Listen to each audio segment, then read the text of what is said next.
Good morning, students. Hope you all are doing well. Today we are going to revise the topic Importance of Air for Standard 6 Science. Rahul and Anjali are having windmill in their hand and they are running. Rohan is flying kite. How does this happen? Exactly. It is due to movement of air. So, let's revise the topic Importance of Air. If we feel hot, what do? Yes, exactly. We switch on the fan or AC. You must have sensed the cold breeze in the morning. This is due to movement of air. So I can say that moving air is called wind. Properties of air. Air is colorless. Air has no smell and no taste. Air occupies space. To prove this, let us perform an experiment.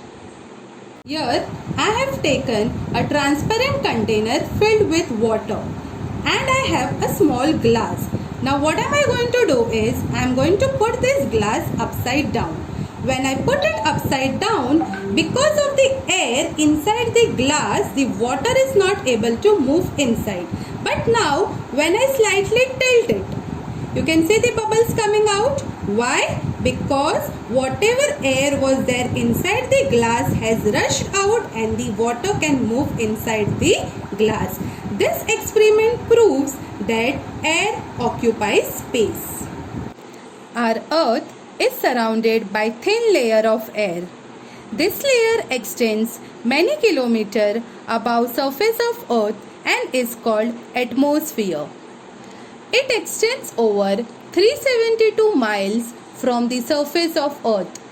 It protects us from high energy radiation and the frigid vacuum of space.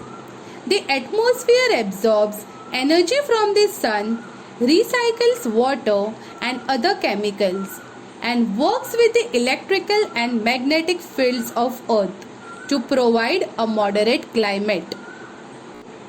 Components of air are water vapor, oxygen, nitrogen, carbon dioxide, dust and smoke.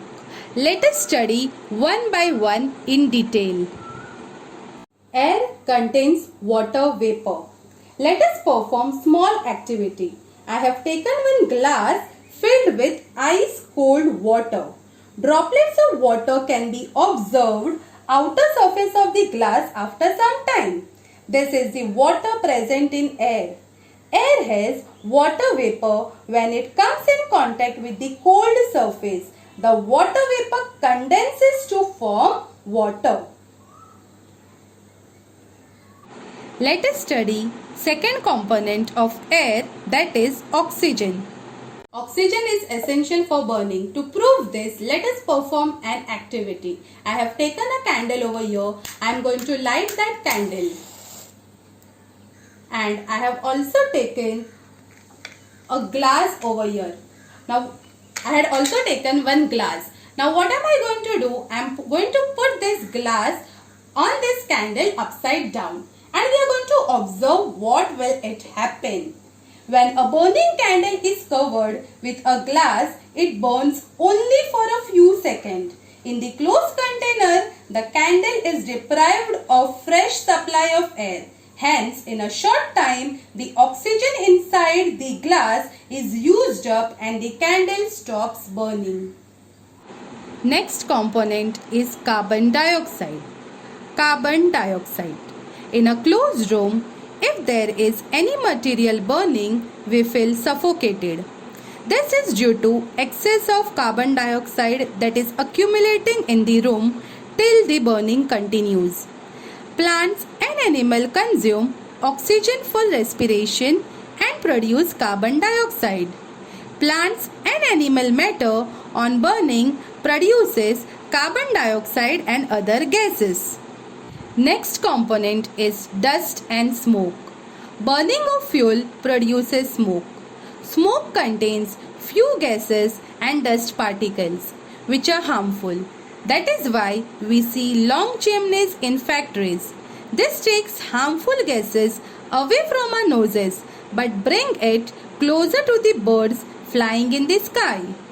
Dust particles are always present in air. This was all about components of air. Thank you, students.